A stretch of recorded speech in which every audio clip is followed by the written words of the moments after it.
अस्सलामु अलैकुम वरहमतुल्लाहि तआला व बरकातुहू नहमदुहु व नसल्ली अला रसूलिहिल करीम अम्मा बाद फ़अऊज़ु बिल्लाहि मिनश शैतानिर रजीम बिस्मिल्लाहिर रहमानिर रहीम वरत्तिलिल क़ुरआन तरतीला आमन्तु बिल्लाहि सदक़ल्लाहुल मौलानाल अज़ीम व सदक़ा रसूलुहुन नबियुल करीम व नहनु अला ज़ालिका लमिनश शाहिदीन व शाकिरीन वल्हम्दुलिल्लाहि रब्बिल आलमीन। रहा था और सिफ़ात आरिज़ा की दो किस्में बयान की थी, आरिज़ बिस्सिफ़त और आरिज़ बिलहर्फ़। आरिज़ बिस्सिफ़त के ताल्लुक़ से हम पढ़ चुके हैं, आरिज़ बिलहर्फ़ के ताल्लुक़ से पढ़ रहे थे, जिसमें से ये बताया गया कि आरिज़ बिलहर्फ़ दो तरह का होता है, यानी उसकी दो किस्में हैं। पहली किस्म क्या है? मद, उसके ताल्लुक़ से पढ़ लिए। फिर ज़िमनन एक बात आई बीच में, इज़हार, हालांकि इसका इससे ताल्लुक़ नहीं है लेकिन इसको बयान कर दिया। यहाँ तक के हम लोग पढ़ चुके हैं। आज हमारा सबक है इदगाम से, यानी आरिज़ बिल हर्फ की दूसरी किस्म क्या है? इदगाम है। आरिज़ बिल हर्फ ये क्या है? आरिज़ बिल हर्फ दूसरी किस्म क्या है? इदगाम। इदगाम के लुग़वी माना है इदखालुश शैई फिश-शै। क्या? इदखालुश शैई फिश-शै, यानी एक चीज़ को दूसरी चीज़ में दाखिल करना। और इस्तिलाही तारीफ़ मुसन्निफ़ ने खुद बयान की है कि एक हर्फ को दूसरे हर्फ में मिलाकर मुशद्दद पढ़ना। यह क्या है? इस्तिलाही तारीफ़। यानी इसको यूँ कह लीजिए कि इदगाम में मुदगम को मुदगम फ़ीह में मिलाकर इस तरह मुशद्दद पढ़ें कि सुनने में इदगाम और तशदीद में कोई फ़र्क मालूम ना हो। लेकिन एक बात याद रखें कि इंदल क़ुर्रा तशदीद और इदगाम में रस्मन फ़र्क है, यानी तशदीद में एक ही हर्फ मरसूम होता है और इदगाम में दो हर्फ मरसूम होते हैं। अब सबक हम आगे बढ़ाएं, इससे कबल कुछ ज़रूरी बातें उसको जान लेना बेहतर है। क्या क्या? कि देखिए, इदगाम के लिए तीन शर्तें हैं। क्या हैं? कितने शर्तें हैं? तीन शर्तें हैं। पहली शर्त यह है कि मुदगम साकिन हो। दूसरी शर्त है मुदगम फ़ी मुतहर्रिक हो। तीसरी शर्त यह है कि रवायत से साबित हो।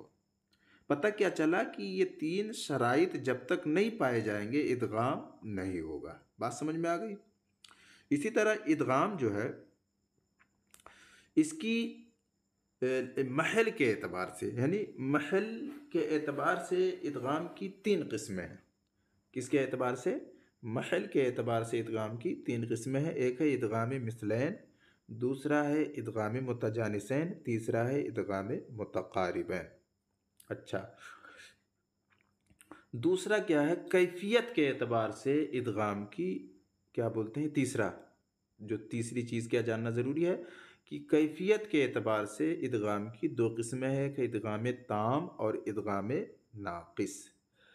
अब इदगाम करते क्यों हैं, यानी इल्लत क्या है? तो इल्लत के एतबार से इसकी दो किस्में हैं, यानी दो इल्लतें हैं। यूँ कह लीजिए इसकी कितनी इल्लत हैं? दो इल्लत हैं। क्या?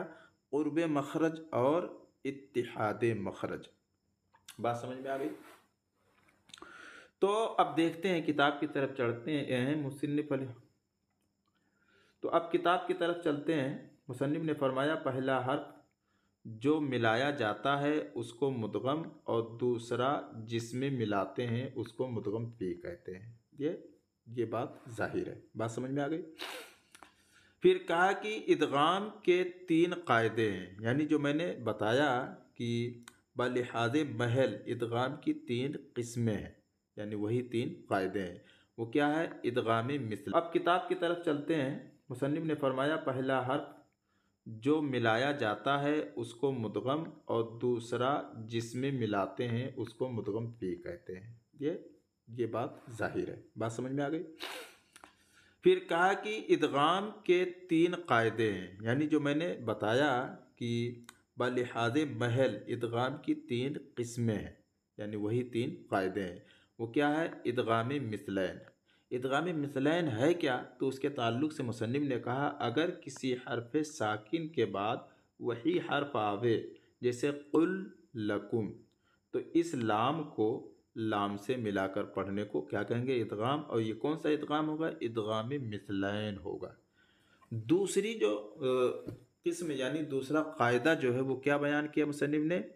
इदगाम मुतजानिसैन। अब मुतजानिसैन क्या है उसके ताल्लुक से बताते हैं कि अगर एक मखरज के दो हर्फ जमा हो और पहला साकिन हो, मिसले क़द तबय्यना, तो ये दाल का पहला हर्फ क्या है? ता दाल ता, दोनों का मखरज एक है, ठीक। अब यहाँ दाल साकिन है और ता मुतहर्रिक है, तो पहला साकिन हो तो यहाँ कौन सा इदगाम होगा? इदगाम मुतजानिसैन। जैसे पढ़ेंगे क़द तबय्यना। इसी तरह व इज़्ज़लमु, जाल का जामे क्या कहेंगे? इज़्ज़लमु। और इसी तरह यलहज़ ज़ालिक, सा का दाल में यलहज़ ज़ालिक। और क़ालत त्वाइफ़ा, ता का त्वा में क़ालत त्वाइफ़ा, ठीक है। उसके बाद में वरकम माना, बा का मीम में। इसी तरह वुजीबत, यह है वुजीबत, ता का दाल में वुजीबत दअवतुकुमा। इसी तरह अहत्तु, यह त्वा का ता में, वगैरह के। तीसरा कायदा मुसन्निफ ने बयान किया कि इदगाम मुतकारिबैन। इदगाम मुतकारिबैन उसके ये क्या है? तो कहते हैं अगर दो हर्फ करीबुल मखरज, दो कलिमा के जमा हो और पहला साकिन हो, जैसे कुर रब्बी यानी लाम का रा में, और वह शम्सी लाम का सीन में, ठीक।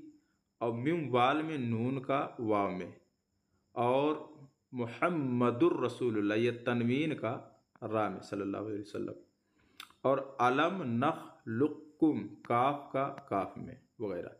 तो ये कौन सा इदगाम होगा? इदगाम मुतकारिबैन। तो ये पता क्या चला कि दो इल्लतें जो मैंने आपको बताई, क्या क्या? एक इल्लत ये बताई कि इत्तिहाद मखरज हो, मुत्तहिद फिल मखारिज हो, या क्या बोलते हैं क़ुर्ब मखरज हो। अच्छा, एक चीज़ और याद रखें, ये क़ुर्ब मखरज जो कहा कि अगर दो हर्फ करीबुल मखरज हो, यहाँ करीबुल मखरज के लिए ये ज़रूरी नहीं है कि मुदगम और मुदगम फ़ी के मखारिज मुत्तसिल हों यानी मिले हुए हों। क्योंकि जब ये कहा जाता है करीबुल मखरज हो तो जहन में ये सवाल होता है कि शायद दोनों मखरज एक दूसरे से मिले हुए हों, मुत्तसिल हों। ये मुत्तसिल यानी मिलना ज़रूरी नहीं है, बल्कि जिन दो मखरज के हरफों में इदगाम साबित हुआ उसको मुतकारिबैन कहेंगे, अगरचे बज़ाहिर वो दोनों मुतबाइयैन हो। जैसे मिम वाल, मिन वाल, तो नून का मखरज अलग है और वाव का मखरज अलग है, दूर दूर है, लेकिन ये क्या बोलते हैं? इदगाम साबित हुआ है, तो अब इसको क्या कहेंगे? इसको मुतकारिबैन कहेंगे। अच्छा, इसी तरह जिन दो मखरज के हरफों में इदगाम न साबित हो उसको मुतकारिबैन नहीं कहेंगे, अगरचे बज़ाहिर उन दोनों हरफों के मखारिज एक दूसरे से मुत्तसिल ही क्यों ना हो। जैसे ला तुज़िग़ क़ुलूबना, क़ुलूबना वाव का बा में, गरचे ये मिले हुए मखरज हैं लेकिन क़ुलूबना में जब इदगाम साबित ही नहीं है तो इसको मुतकारिबैन नहीं कहेंगे। अच्छा, इसी वजह से इदगाम मुतकारिबैन की तारीफ़ ये भी की जाती है कि न मिसलैन हो न मुतजानिसैन हो। बात समझ में आ गई कि इसी वजह से कहते हैं। तो जो न मिसलैन हो न मुतजानिसैन हो और अगर वहाँ इदगाम हो रहा है तो वो क्या होगा? वो मुतकारिबैन कहा जाएगा। और दूसरा क्या था? इत्तिहाद मखरज। तो उसकी दो सूरतें हैं, एक ये कि हरफ मुदगम अपने मिसल में मुदगम हो, ऐसे दो हरफों के क्या कहेंगे? मिसलैन कहेंगे। दूसरी सूरत यह है कि दो हर्फ एक ही मखरज के हों और पहला हर्फ अपने जिन्स में मुदगम हो, ऐसे दो हरफों को मुतजानिसैन कहते हैं। पता क्या चला? करीबुल मखरज में सिर्फ इदगाम मुतकारिबैन है और इत्तिहाद मखरज में मिसलैन और मुतजानिसैन है। बात समझ में आ गई? अच्छा, अब यहाँ पर ये हाशिया में आप देखिए, जो हाशिया में ये असल में इसके ताल्लुक से बताया है। ये सवाल मुकद्दर हो रहा था कि अभी तक जितना जो कुछ मुसन्निफ ने किया एक दो मिसाल दे दिया, ठीक। यहाँ देखिए कितनी सारी मिसालें दी, तो ये क्यों दी? तो उसके में हाशिया में खुद लिखा है कि इदगामी मुतजानिसैन में मिसल क़द तबय्यना वगैरह के हर मिसाल से इदगाम का कायदा कुल्लिया बयान करना मकसूद है, इस वजह से इतनी मिसालें दी हैं। इसी तरह पर दाल का ता में क्या बोलते हैं, इस तरह पर कि दाल का ता में, दाल का सा में, सा का जाल में, ता का त्वा में जहाँ कहीं हो इदगाम बतौर कायदा कुल्लिया के होगा, और इन कवायद कुल्लिया में से तीन में सिर्फ एक एक मिसाल लिखी गई। इसी तरह इदगाम मुतकारिबैन के मिसालों से भी कवायद कुल्लिया समझ लेना चाहिए। ठीक है, तो ये इस वजह से इतनी मिसालें दी हैं, तो ये भी बात समझ में आ गई।